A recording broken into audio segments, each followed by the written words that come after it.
Think gadget reviews, news, and all about it.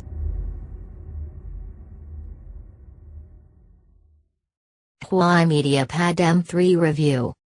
After a top-notch tablet that's not an iPad?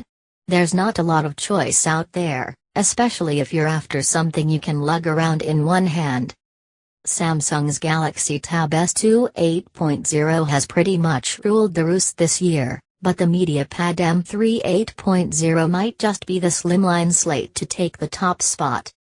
It's a high-end upgrade to the MediaPad M2, which impressed us in 10 in form back in May. The sequel gets uprated internals, a higher resolution screen, the latest version of Android, and is small enough that you don't need two hands to use it. Just about. Diamonds are forever. Huawei loves a good diamond cut. Just look at the dual-camera packing P9 smartphone, or the mid-range Nova. And guess what? There's one here too. The MediaPad M3 has a metal frame with some distinctively sliced edges, which curve around the back of the tab and make it feel that little bit thinner in your mitts. The metal back has been sandblasted down to a smooth finish, but it's actually pretty great.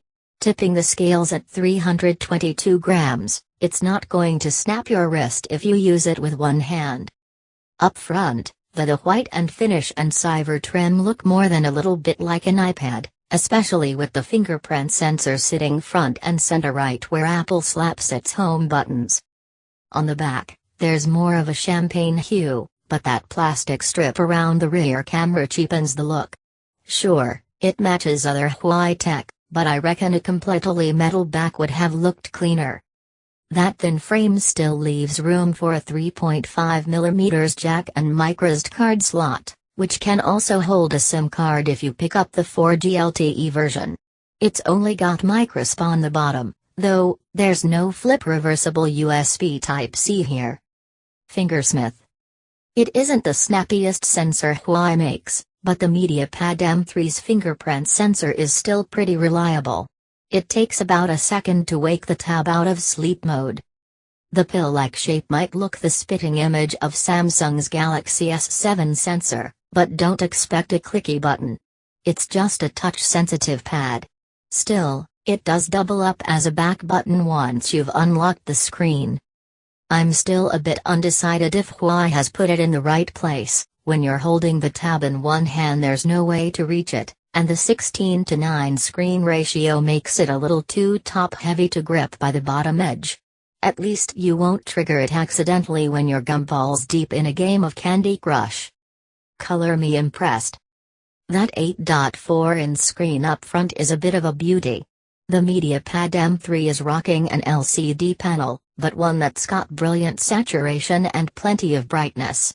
It really helps photos and videos make an impression. It's got a glossy finish, which might help give colors some extra punch, but also catches the light like a mirror. Plan on heading outside? You'll want to find some shade to avoid reflections. It does at least have an ambient light sensor, something that's rarer than hen's teeth on most Android tablets, so it'll automatically boost brightness when the sun's shining.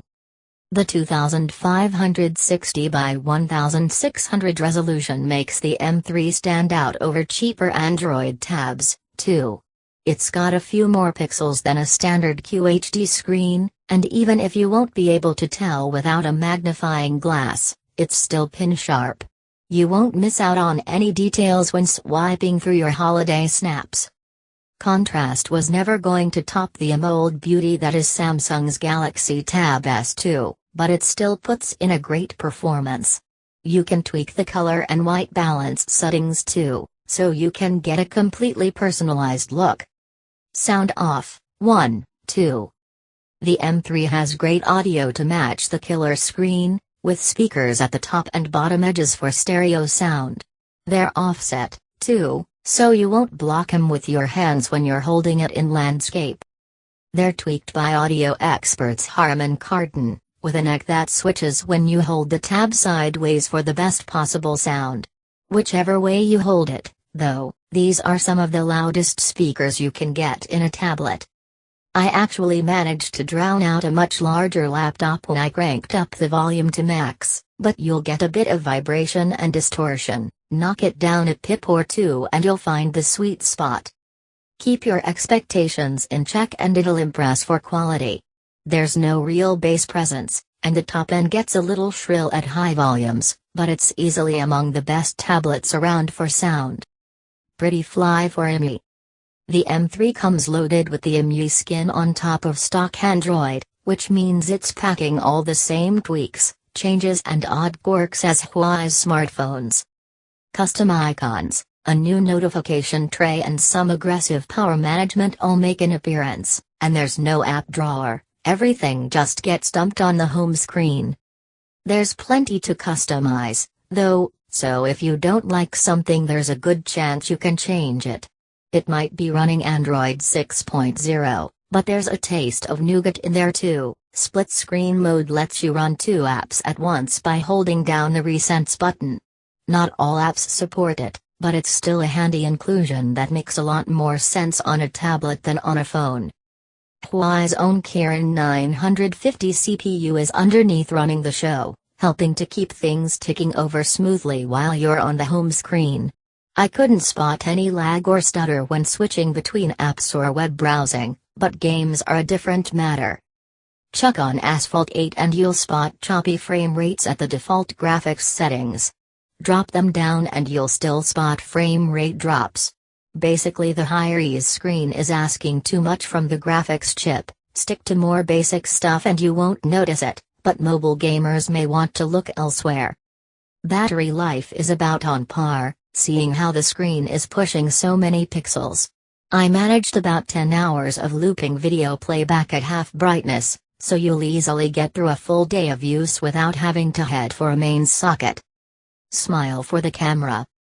The 8MP rear snapper isn't going to blow you away if you've got a remotely modern smartphone. It's got a fairly wide f/2.0 aperture, but it just can't capture enough detail once the sun goes down.